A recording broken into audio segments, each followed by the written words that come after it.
YCP వచ్చిన రోజునే గ్రహించాను అందరం ప్రజలు తప్పు చేశారు ఆ రోజునని. ఆ రోజు నుంచి ఈ రోజు వరకు నేను మీకోసం పోరాటం చేస్తూనే ఉన్నాను. ఇదే 2009లో మన మీద ఉన్నది పార్టీని నడపలేకపోయాం, పార్టీని నడపడం మీకు చేత కాదని అన్నారు. ఆ మాట తప్పని ప్రూవ్ చేయడానికి దశాబ్దం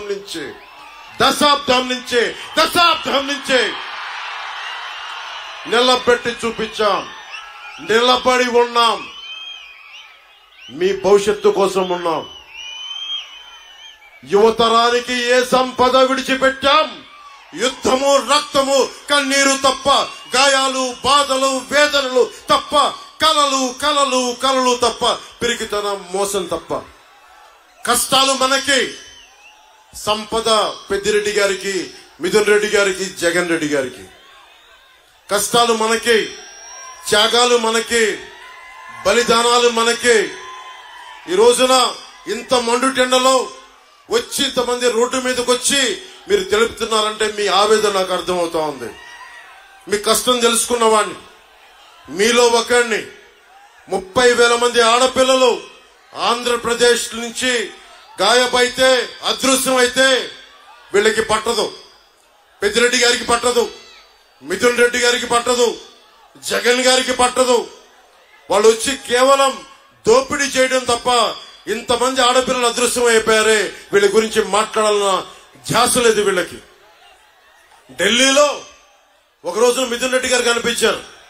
పార్లమెంటరీ అఫైర్స్ మినిస్టర్ మ్యారేజ్కి వెళ్తే ఆయన చాలా గర్వంగా చెప్తున్నారు, చిత్తూరు జిల్లాలో ఎవరు వచ్చినా సరే మేము ఒప్పుకోం, మేము ఒకళ్ళ జోలికల్లా మా నియోజకవర్గాలకు వస్తే మేము వాళ్ళని మామూలుగా వదలమని చెప్తా ఉన్నాను. నాతోటి మిథున్ రెడ్డికి ఒకటే చెప్తా ఉన్నా, మిథున్ రెడ్డి నీకు పిఠాపురంలో పనేంటి అంటే, రాష్ట్రం మీ గుత్తాధిపత్యం అనుకుంటున్నారా? మీరు రాష్ట్రం ఒక్కరిది అనుకుంటున్నారా? రాష్ట్రం మీ 5 మందిది అనుకుంటున్నారా? ఇన్ని కోట్ల మంది ప్రజలను మర్చిపోయారా? ఇన్ని విభిన్నమైన కులాలను మర్చిపోయారా? అక్కడ రోజు నమాజ్ చేసే ముస్లిం సమాజాన్ని మర్చిపోయారా? దారి పొడవునా క్రైస్తవ చర్చిలు ఉన్నాయి, వారిని మర్చిపోయారా? దేవాలయాలు ఉన్నాయి, వారిని మర్చిపోయారా? ఏం దౌర్జన్యం చేస్తారు? రాజకీయాలు ఇక్కడ అందరికి ఒకటే చెప్తా ఉన్నా, నాకేం సరదా కాదు రాజకీయాలు. అడ్డగోలుగా ప్రతి అడ్డమైన ఎదవ చేత తిట్టించుకోవడానికి నాకు పౌరుషం లేదనుకుంటున్నారా మీరు? ప్రతి పనికి మాలిన ఎదవ తిడతాడు. దేనికోసం తిట్టించుకుంటున్నా? మీ భవిష్యత్తు కోసం, ఆడబిడ్డల సంరక్షణ కోసం, ఆడబిడ్డల భద్రత కోసం, పెద్దలకి ఒక భద్రత ఇవ్వడం కోసం, కన్నీరు పెట్టే రైతాంగం కన్నీరు తోడడం కోసం.